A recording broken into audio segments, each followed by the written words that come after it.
Goeiemôre almal, wees gegroet in die wonderlike naam van Jesus op hierdie geseënde Dinsdagoggend en baie dankie vir die voorreg wat ek het om 'n oomblik van julle tyd te neem om met julle 'n stukkie sielskos te kan deel. Nou kind van God, ek weet die van julle wat ouers is, julle voel baie keer seker ek gaan hierdie kind aanrand omdat julle kinders nie altyd gehoorsaam is soos wat hulle moet wees nie, né? En maak nie saak wat die ouers doen of sê nie, daai kinders is so ongehoorsaam. Dan voel jy maar, 'n pak slaas al wat gaan help. Maar ek weet deesdae mag dit ongelukkig nie meer gedoen word nie. So al wat nou werk is hok en straf. Nou, as ons nou in die woord kyk, God het net so frustreerd geraak met die mense wat nie wou geluister het nie. Kyk, as daar nou een ding is wat God 'n afskie in het, is dit afgode. God kan dit nie hanteer as mense agter afgode aanstreef nie. Ons lees dit in die storie van Noag, hoe God juis 'n vloed gestuur het, om alles weer nuut te maak oor die slegheid van die mense.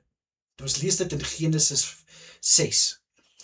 En dan ook, ek is nou besig om deur Jeremia te lees, en ek staan gister stil by hoofstuk 36, waar ons lees van koning, ek gaan dit nou mooi probeer sê, Joachim, koning Joachim, daar is die woord wat ek soek, koning Joachim. Nou, Jeremia is gestuur om vir hierdie koning te gaan waarsku, hou op met julle verkeerde dinge, hou op. Hy het dit selfs laat neerskryf deur Barak, verskoon my, ek sukkel wel 'n bietjie met hierdie groot woorde. En wat het daai koning gedoen? Hy het daai rol gaan verbrand, en hy het selfs opdrag gegee, dat Jeremia en Barak moet gevange geneem word, gearresteer word. Maar het dit gebeur? Nee, want die Here het hulle beskerm. Hoekom? Want Jeremia en Barak het niks verkeerd gedoen nie. Hulle het net die opdrag van Jesus uitgevoer. Nou dink net as hulle ongehoorsaam was, sou hulle ook in die spervuur beland het. So kyk net hoe belangrik is dit, kind van God, om gehoorsaam te wees aan die woord van God, om sy gebooie, wat hy vir ons gegee het, na te kom, om sy wil voluit te leef, om tot hom te nader, en hom alleenlik te dien, want dit is die God wat ons dien. God haat afgode, as ek dit so prontuit kan sê, en as ons gaan aanhou afgode dien, ons weet hoe verkeerd dit is, ons word gewaarsku, soos ek voor genoem het, dis hoekom God profete stuur, om vir ons, ja, goeie nuus te bring, ja, om ook te waarsku wanneer jy op die verkeerde pad is. Ons het elkeen nog steeds ons eie vrye keuse en ons kan besluit, wil ons luister of gaan ons nie, maar ons weet, dat die pad wat dalk vir ons goed lyk, is die pad wat lei na die dood. Spreuke 14 vers 12. So my boetie en sisse, weer eens, is hierdie vandag eintlik 'n stukkie sielskos wat 'n waarskuwing bevat, dat jy weet, ek kan dit nie uitpunt nie, ek kan nie, maar jy weet, wat is daar in jou lewe, wat jy ongehoorsaam is teenoor God. Jy weet wat is daar wat jy nie moet doen nie, maar jy wil nie luister nie.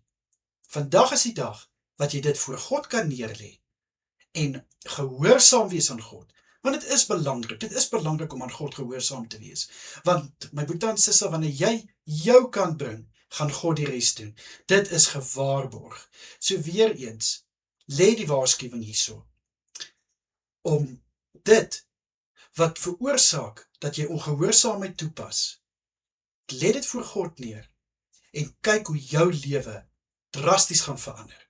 Kyk hoe transformasie in jou lewe gaan plaasvind, net omdat jy besluit het, maar ek is klaar met ongehoorsaamheid.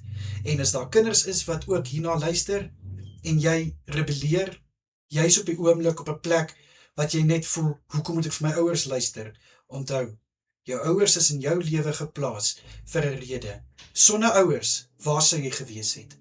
Wat sou jy kon sê vandag?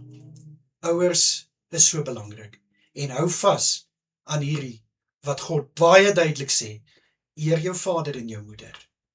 Kom ek bid vir ons. Vader, ek bring my boetie en sissa voor u, en sluit dit myself.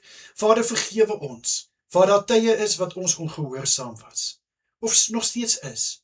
Vader, ek bid, laat ons al sensitief wees vir die stem van die Heilige Gees, Laat daar ook so mense op ons pad gestuur word, Here, wat vir ons kan teregwys, nie veroordeel en oordeel nie, maar teregwys.